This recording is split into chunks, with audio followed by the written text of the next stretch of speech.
बाबे का एक वखरी जहां होता है। बुलाना कभी हमें भी, सरकार फिर बुला रहे हैं, आ जाए, अकेले आए, बॉडीगार्ड नीचे रुकेंगे।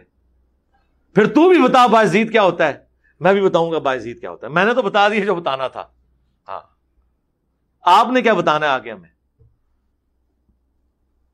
फिर वो एंड पे जा कहते हैं उल्लू के पट्टे, ये भी उसमें उन्होंने कहा। कोई गुस्सा नहीं आया, ठीक है, सूफिया का यही अखलाक होता है, पता चल गया दुनिया को, अंदर का अखलाक ये था, वो आपका निकल आया। तो वो सुना रहे हैं कि जी वो एक कश्फुल महजूब से वाकया उन्होंने बयान किया है, अली बिन उस्मान अजवेरी के एक पीर भाई का। वो कहते हैं कि मुझे एक पीर भाई से मुलाकात हुई तो उन्होंने मेरे पीर साहब की, मुझे वैसे ही वो अली बिन उस्मान अजवेरी को भी पीर भाई कहानी करा गया, इन्होंने खुद नहीं देखा, उन्होंने पीर भाई ने उन्होंने मरवाया, कहानी कराती। वो कहते हैं जी जो मेरे शेख थे अबुल फजल खुतली, तो उनके बाल बड़े हुए थे, उन्होंने कहा कि या अल्लाह इतना अरसा हुआ है तुझसे पैसे नहीं मैंने मांगे, लेकिन अब तेरे नबी की सुन्नत टूट रही है, तो निगाह मार के बाल काट लेते हैं ना अपने, नहीं कटते सरकार, वो कैंची से ही कटते हैं, तो पैसे दे दे। तो कहते हैं कि वो पीर भाई मेरे कहते हैं मैं दरख्त पे चढ़ा हुआ था, रेशम के दरख्त पे, तो नीचे देखा तो सोना, ऊपर देखा तो सोना, दरख्त, उसके सारे पत्ते, उसकी सारी जड़ें, जड़ें ही वो, और जड़ें ही बैठे हो, हाँ ना, एंड देखे हाँ ना, हाँ, यानी मेरे को वीडियो पे ही होती, क्लिप चाहिए तो मिल जाएगा, कहते ना हाँ ना, मैंने खुद देखा हुआ है। दाता हुजूर कश्फुल महजूब में लिखते हैं ये फिक्रे उनकी जुबान से तब अदा हुए जब उस दरख्त के नीचे थे जिसके ऊपर मैं चढ़ा हुआ था। आप फरमाते खुदा की इज्जत और अजमत की कसम, पूरा दरख्त, उसकी टहनियां, उसका तना, उसकी जड़ें भी सोने की हो गई, सारा, हाँ, सारा ही सोने का हो गया। अब वो जो है ना वो मट्टी उठाने के लिए नीचे हुआ, तो नीचे देखा तो जमीन सोने की जमीन सोने की है।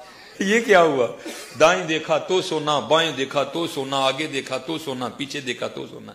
अब बाबा जी ने काम किया था, क्यों नहीं मिट्टी दिया टेमा फड़ान दिया, और कहता हुजूर कहां से पकड़ाऊं, मट्टी है ही नहीं, जहां तक नजर जाती सोना ही सोना है। बाबा जी एक सवाल है बाबा जी, अगर आप हवा में सोना निकाल सकते हैं बाबा जी, तो देश की गरीबी क्यों नहीं मिटा देते बाबा। जवाब बाबा जी, जब आप खुद सोना निकाल सकते हो तो हम लोगों से चंदा क्यों लेते हो बाबा जी। जवाब हरिओम हरिओम हरिओम, ये रॉन्ग नंबर है, ये रॉन्ग नंबर है।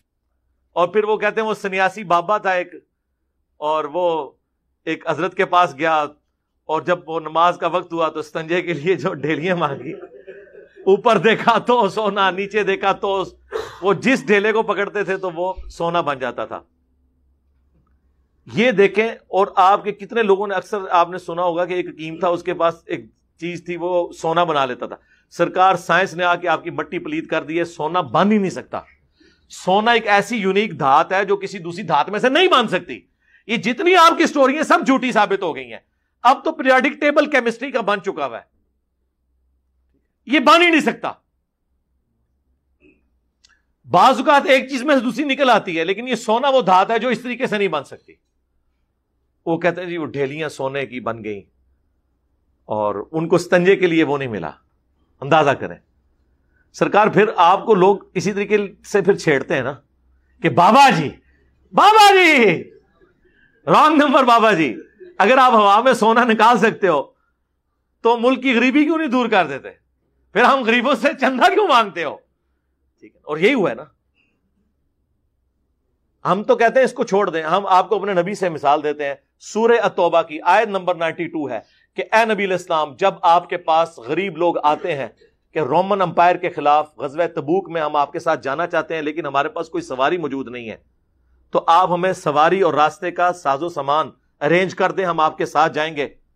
और आप कहते हैं मैं कोई चीज ऐसी नहीं पाता कि तुम्हारी मदद कर सकूं। तुम देखते हो कि ये इस हाल में वहां से लौटते हैं कि इनकी आंखें आंसुओं से तर होती हैं उस गम के सबब कि हम अपने नबी के साथ जिहाद में नहीं जा सकेंगे। तो नबी इस्लाम ने नीचे देखा तो सोना, ऊपर देखो तो सोना, तो नहीं हुआ। सूरह तौबा आयत नंबर 92 पारा नंबर 10 का आखिरी सफा जाके पढ़ लें। پھر اس پہ ہم کہتے ہیں کہ اگر نبی علیہ السلام کا یہ سٹیٹس ہے تو بابت شیعی کوئی نہیں. اس سے بھی بڑھ کر جامعہ ترمذی میں عثمان ابن عفان رضی اللہ تعالیٰ عنہ کو جو جنت کی بشارت ملی ہے وہ غزوہ تبوک کے موقع پر اللہ کی راہ میں صدقہ اور خیرات کرنے کی وجہ سے ملی ہے نا. تو نبی علیہ السلام نے تو صحابہ کرام سے گیون سرکمسٹانسز میں اپنی ذات کے لیے نہیں, اپنی گاڑیوں کے لیے نہیں, اپنے محلات کے لیے نہیں, اللہ کے لیے رقم اکٹھی کی ہے. آپ پھر کرامات جب بیان کرتے ہیں پھر ہم آپ کا پوسٹ مارٹم